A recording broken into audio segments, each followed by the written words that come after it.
Welcome to Body Bags, presented by City of First Cremation and Funeral Services.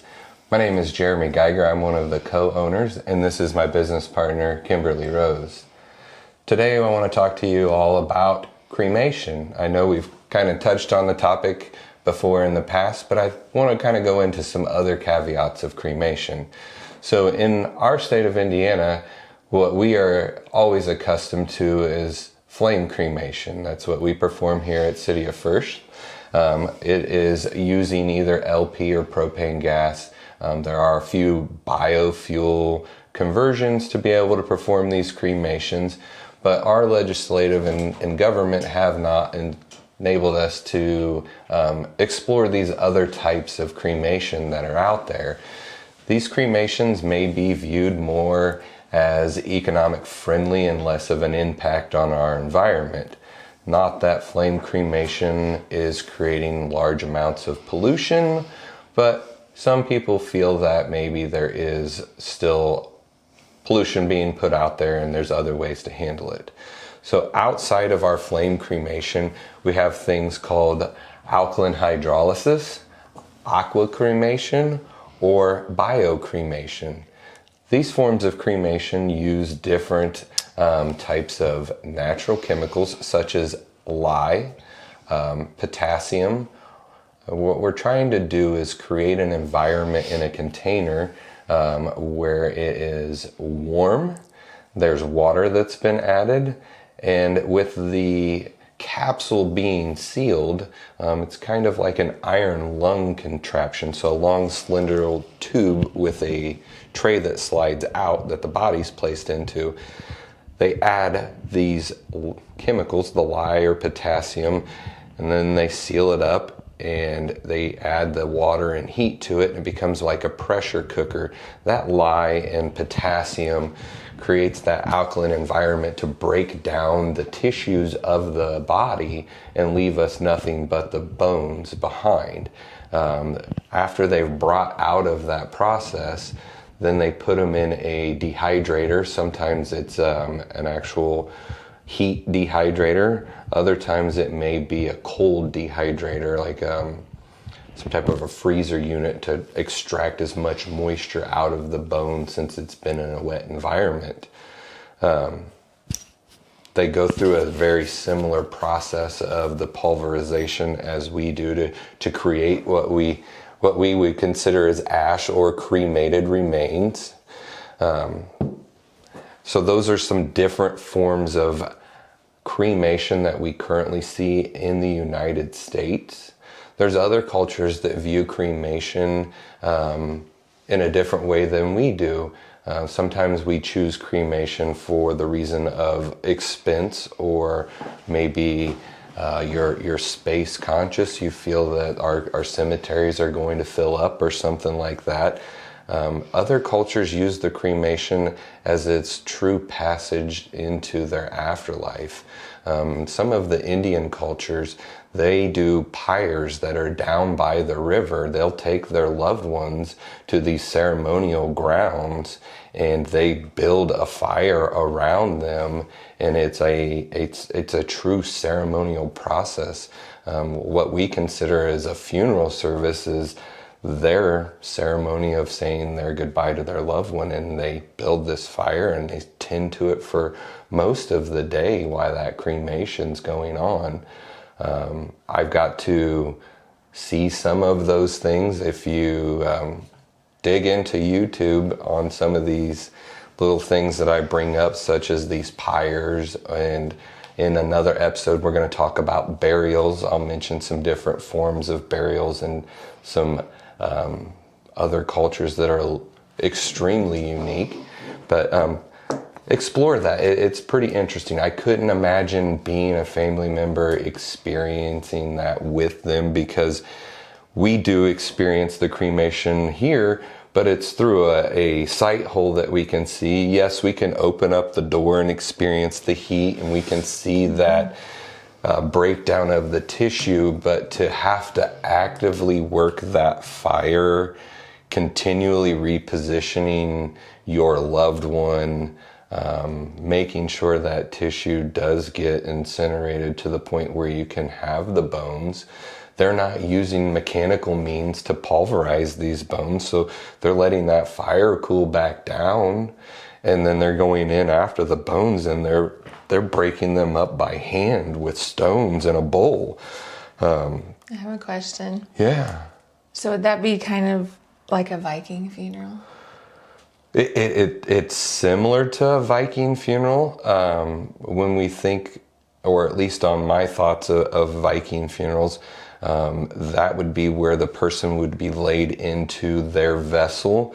It's not typically their Viking ship. It's a very specific vessel for this ritual and ceremony, kind of canoe shaped with other embers in there with them, and they're lighting that on fire and sending them out to sea. Because that's what I like. I would like that. Do you like the thought of that? Yeah. I guess, is it really a full cremation though? Because you're just kind of getting charred to the point where the boat breaks down, and then you might be falling into the water. Be kind of like, would it be green? Oh, absolutely. It would be a form of green burial. And that's where maybe some of these other forms of cremation outside of flame, the aquamation and the biocremation, there's a lot of nutrients that are left in that water. This water's not dispersed typically into our main sewage system. It's something that's captured and collected, and there are agriculture producers that are seeking that fertilization. There is incredible growth for them in that. So in that green aspect of it, there are families that do seek out these other forms of cremation that we aren't able to provide. We do receive phone calls about them, and it goes hand in hand with green burials as well. It is one thing I feel our state is lacking in, is some of these more newer thoughts of burials or disposition. Obviously the cost for the provider is going to be more than what we've currently seen, but there also needs to be the mindfulness of your consumer of what their needs may be. And it may just be that their beliefs are to not leave an impact on our environment. And we need to support that, because we all know our environment's changing, and it's just due to maybe misuse of the stuff we have access to, our vehicles, and the carbon emissions that we put off. But that's that. So with cremation, there's some things that we can kind of do that would be neat for personalization.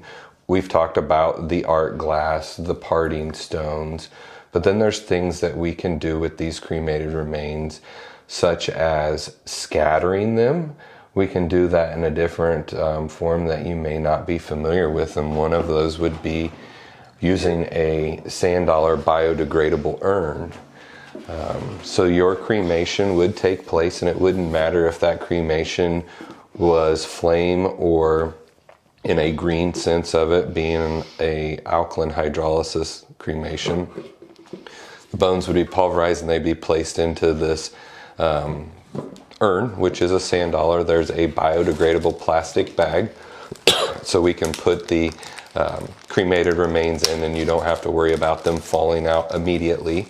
Once water does come in contact with the bag, it is a plant cellulose material, so it breaks down rather quickly.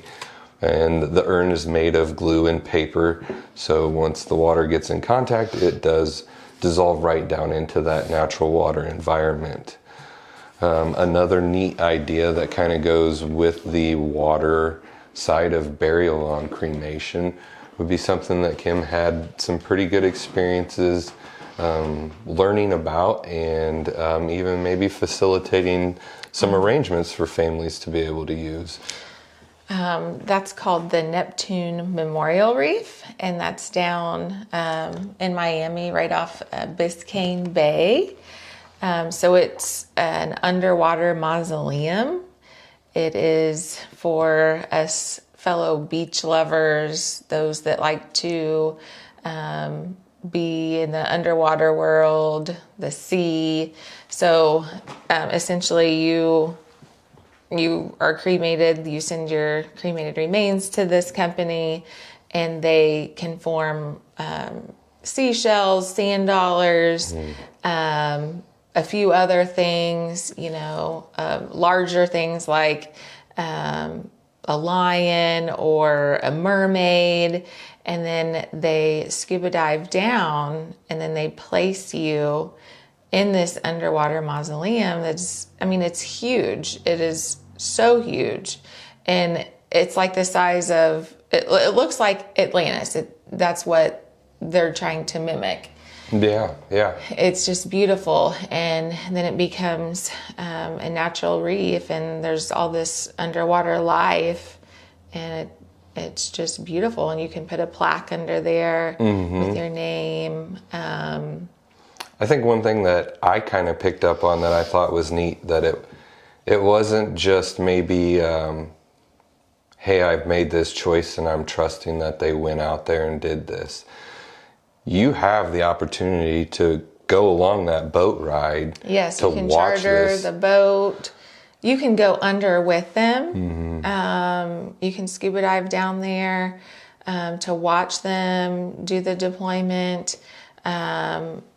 It's a very popular scuba diving and snorkeling area now. Yeah. It's amazing. You can check it out. It's called the Neptune Memorial Reef. It's just amazing. It's a pretty neat I'll be idea doing it since I can't do the Viking funeral that I really want. I'm just saying, maybe we should cremate you all the way first before we put your ashes in the boat. And I don't know that you want to become shark or turtle bait. It sounds like a bad idea. The plan was the Eel River. Oh. And people shoot at me because that was my thing. Well, I mean, sport. that's part of that Viking tradition. Yeah. They place the body in their vessel, and they set them a cast from the main vessel, and they light a flaming arrow and absolutely shoot it at the vessel.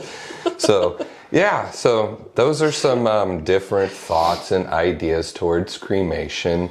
I think starting at this point, moving forward on our episodes, I would like to try to start incorporating maybe some of my past stories. I know Kim may not feel comfortable at this point to share some of her stories. She may end up having me talk for her at some point, because I know she's got good stories as well. But I know everybody always wants the meat and potatoes. They want to know the skinny at the funeral home. What is it that you've seen? How bad was it? So I'm just going to kind of start my journey from very beginning. So I grew up in Peru, Indiana, and I was fortunate enough through high school to work for a local funeral home. And I wasn't thrown into the industry. I was kind of gradually brought into it, because it was pretty comical. My senior year, I spent most of my time in high school reading my college textbooks. Nobody really understood it, but I knew it needed to prepare me for my life. So I got to experience some pretty neat things, because I was also involved with the Miami County Coroner's Office. So I did transportation for them.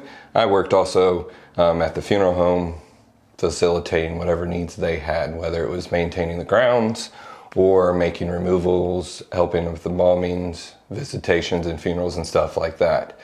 But probably one of the most impactful memories going through the embalming experience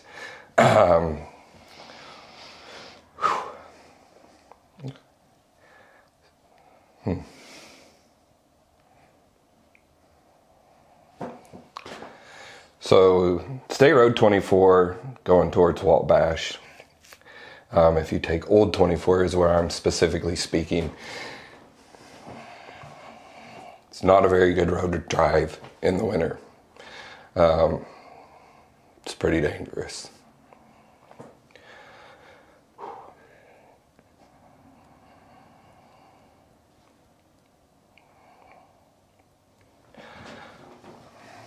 road has impacted me a lot.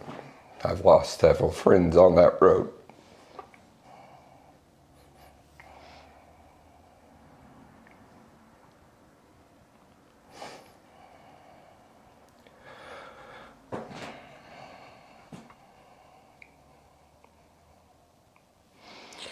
One of these accidents took a very close friend of mine life.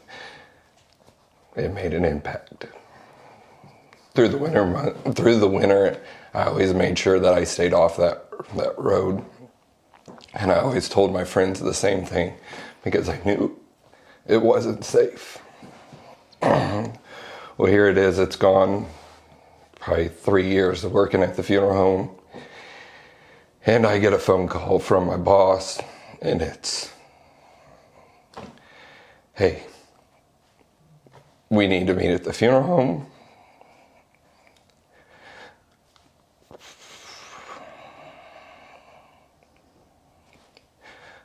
You lost a couple of friends. We need your help.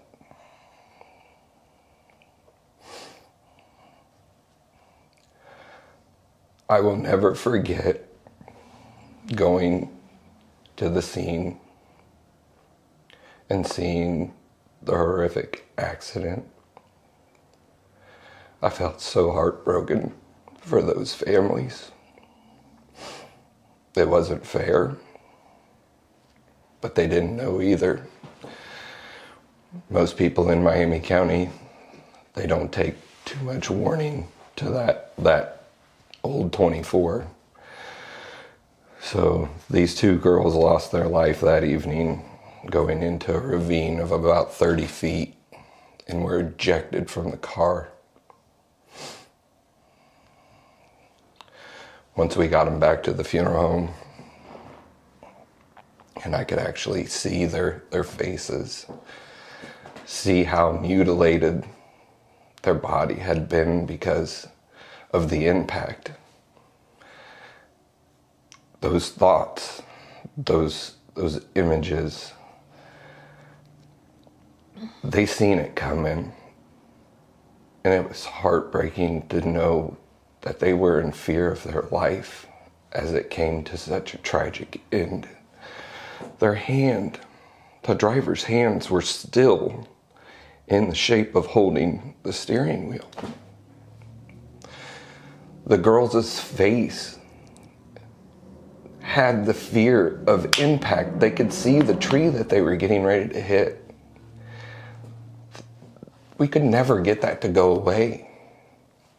No matter what kind of massaging that we did, letting the body rest or warm up, that rigor never went away. And it was terrible to tell the family that there was nothing more we could do, that it was it, and that it had to be closed. So as you can see, these jobs that we do, they're not easy. They stick with us. It's a burden that we carry every day. It's a burden I'm proud to carry because I know that I tried everything that we could to give them a chance to say their final goodbye. They did see their girls. Were they happy? No, not at all. But I know that nobody else would have been willing to give them that opportunity because it wasn't something you want to share with somebody. But you have to have that closure. It is important to say your final goodbye. Even if you can't personally see them, knowing that they're in that casket, in that alternative container prior to cremation, it's important. You have to have your peace. You've got to say your goodbyes.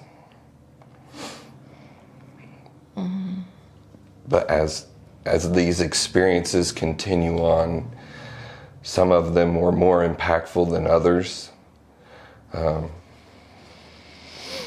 Old 24 is a road that's haunted me for a long time.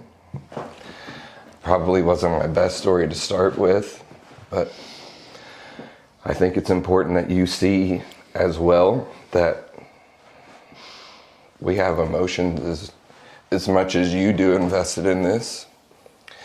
It comes home with us. We don't forget about your families. They stay with us as well. Mm-hmm. When we see you out and about, it's not a thought of, hey, I did that funeral. It's a thought of, I wonder if their heart still hurts like mine. So, yeah. Do you have any stories that you want to add to this yet? No? Okay. I know it was a difficult ending to this episode. I want you all to know that we are human. Your emotions are acceptable. You should never be judged because you hurt from a loss. If you are hurting, talk to your family. If it's not something they're able to help you with, call the funeral home. We're in the boat with you. You would be surprised that the phone conversation is probably going to help both of us out. Absolutely. So just always know to reach out in those difficult times. A loss is never easy, whether it's your brother, sister, mom, dad, or that distant uncle. Everybody's made some kind of impact in your life. If they're telling you you've had this loss, you have that connection to them. So always take that time to heal your heart, acknowledge their loss, and share their memories. Share their memories. Share the hell out of them. So this does kind of wrap up our episode for types of cremation and different forms of disposition with the cremation outside of our typical burial and scattering. So we will wrap this episode up and we will see you on the following episode. This concludes our services here at City of First Cremation. Thank you all for being here. Please like, subscribe to the Kokomo Lantern channel and watch episodes of Body Bags. Thank you all for being here. Bye.